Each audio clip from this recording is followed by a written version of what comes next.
في لحظة صدمة أعلن الفنان المحبوب إدوارد عن إصابته بشلل مؤقت في المعدة نتيجة استخدامه لحقن التخسيس، تحديدا حقن ساكسند.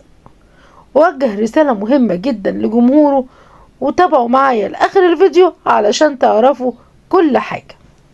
إدوارد كان بيتبع نظام غذائي تحت إشراف طبي، واستخدم حقن التخسيس لمدة 5 أسابيع دون إن هو يعمل أي تحاليل دورية. وفجأة لقى نفسه إن فقد شهيته تماما، وما عادش يتناول الطعام لمدة 4 أيام ولا دخل الحمام.